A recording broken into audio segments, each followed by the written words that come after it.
Diabète de type 1, comportement alimentaire et cognition. Est-ce que ces trois éléments vont interagir ensemble? Comment cela fonctionne-t-il? C'est ce que nous allons essayer de comprendre au travers de cette étude. Pour les personnes qui vivent avec un diabète de type 1, il est fréquent, voire parfois nécessaire, de choisir ses aliments en fonction de son taux de sucre dans le sang ou de sa dose d'insuline. Les liens, alors, entre diabète et alimentation peuvent devenir compliqués, voire douloureux. Manger est un acte pour le moins complexe qui fait intervenir différents éléments de régulation ou de contrôle, tels que des hormones provenant du système digestif, mais aussi des éléments du cerveau contrôlant le plaisir et la motivation. Et enfin, ce que l'on appelle les fonctions cognitives, qui sont en quelque sorte les logiciels de notre cerveau, nous permettant de prendre des décisions. De plus en plus d'études montrent le rôle important des mécanismes en lien avec le glucose et l'insuline sur la modulation de ces différents éléments de contrôle. Il a été montré que chez le patient vivant avec un diabète de type 1, il pouvait exister des altérations dans le fonctionnement de ces logiciels. Et ces altérations pourraient être dues à des hypoglycémies profondes ou des hyperglycémies chroniques, mais aussi une plus longue durée de la maladie ou un taux plus important de complications. Ce que l'on ne sait pas, c'est si les nombreuses variations du glucose au cours de la journée peuvent impacter ces fonctions.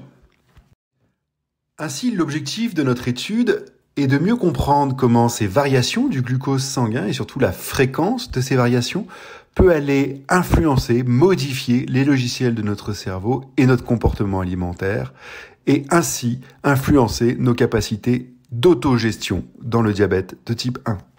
Cette étude a lieu entièrement en ligne à partir de votre ordinateur personnel et nous vous enverrons chez vous le matériel nécessaire à l'enregistrement du taux de glucose dans votre sang.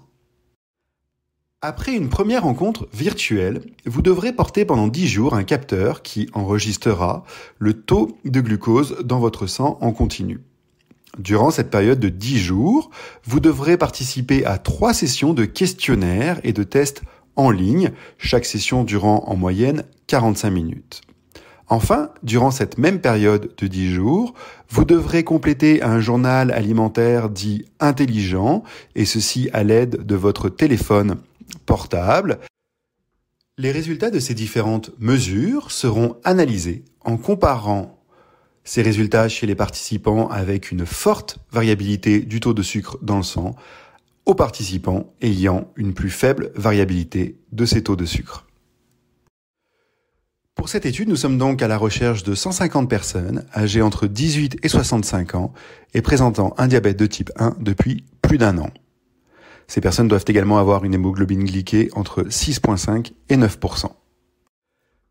De plus, il est à noter qu'une compensation monétaire progressive pouvant atteindre 85 $ est offerte et que si besoin, cette étude peut être réalisée en présence sur la ville de Québec.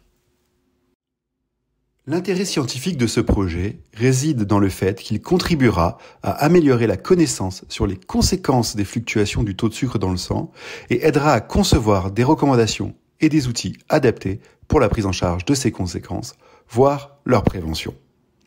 Les résultats scientifiques seront diffusés sous forme de communication orale et écrite et des conférences destinées aux patients et à leurs proches seront organisées. Merci de votre écoute. Notre étude vous intéresse? Vous souhaitez en savoir plus?